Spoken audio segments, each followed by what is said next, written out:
Hi friends, சாஸ்திரமும் சமையலும். நம்ம தை மாதம்னாவே பார்த்திங்கனாக்கா செவ்வாய்க்கிழமை வெள்ளிக்கிழமையெல்லாம் ரொம்ப விசேஷமான நாளுங்க.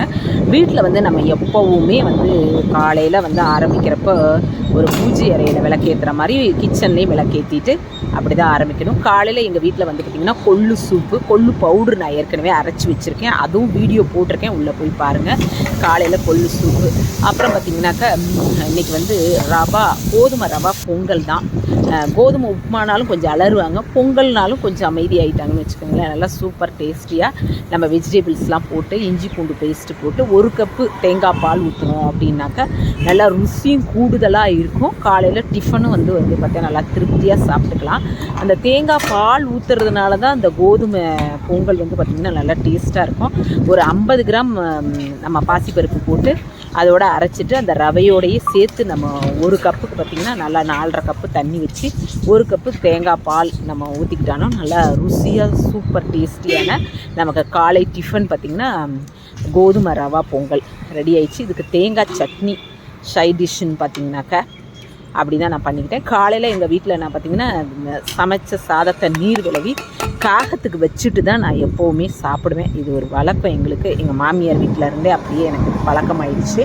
காலையில் பார்த்திங்கன்னா வாழைக்காய் வறுவல்னே ஒரு ரெஸ்பான்ஸும் வீட்டில் இல்லை. அதனால் பார்த்திங்கன்னா வாழைக்காயை நம்ம கோலா உருண்டை செஞ்சுக்கலாம் அப்படின்னு சொல்லிட்டு கோலா உருண்டை பண்ணேன். வாழைக்காயை வேக வச்சுட்டு அதில் பார்த்திங்கனாக்கா தேங்காயில் பட்டை, கிராம்பு, இஞ்சி, பூண்டு எல்லாம் போட்டுட்டு ஒரு 2 ஸ்பூன் கடலை மாவு, அரிசி மாவு நம்ம எல்லாம் மிக்ஸ் பண்ணி இதோட பிரெட் காம்ஸும் கொஞ்சம் மிக்ஸ் பண்ணிக்கிட்டால் நல்லா சூப்பராக இருக்கும்னு வச்சுக்கோங்க. நல்லா உப்பெல்லாம் போட்டு காலையில் குழந்தைங்களுக்கு பார்த்திங்கன்னா இன்றைக்கி தயிர் சாதமும் கோலா உருண்டையும் தான் கொடுத்தேங்க லஞ்சுக்கு.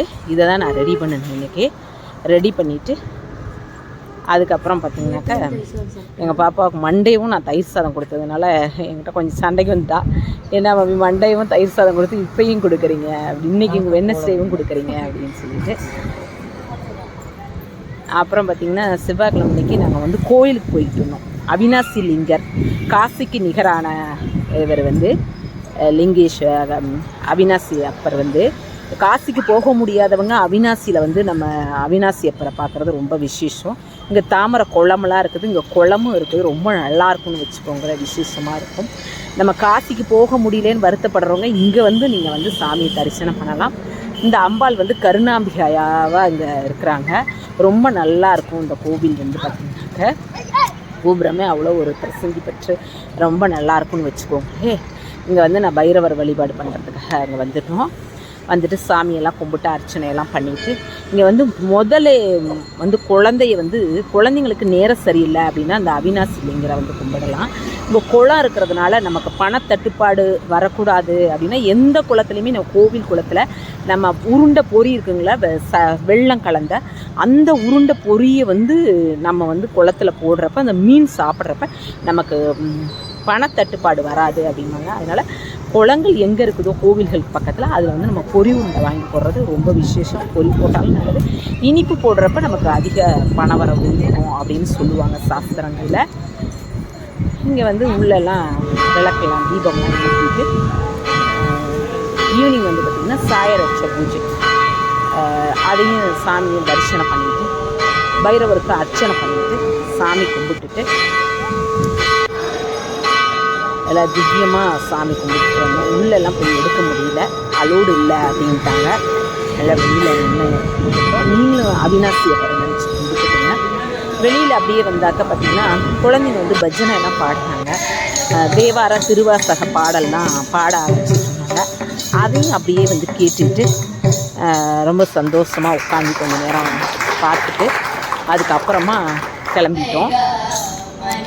ஃபஸ்ட் டைமாக நம்ம சேனலை பார்க்குறீங்க அப்படின்னா சப்ஸ்கிரைப் பண்ணிவிட்டு பாருங்கள். பிடிச்சிருந்தால் லைக் ஒன்று கொடுத்துக்கோங்க. தேங்க்யூ. அவினாசி லிங்கரை தரிசனம் பண்ணிக்கோங்க. நெக்ஸ்ட் இன்னொரு விளாக் பார்க்கலாம். தேங்க்யூ.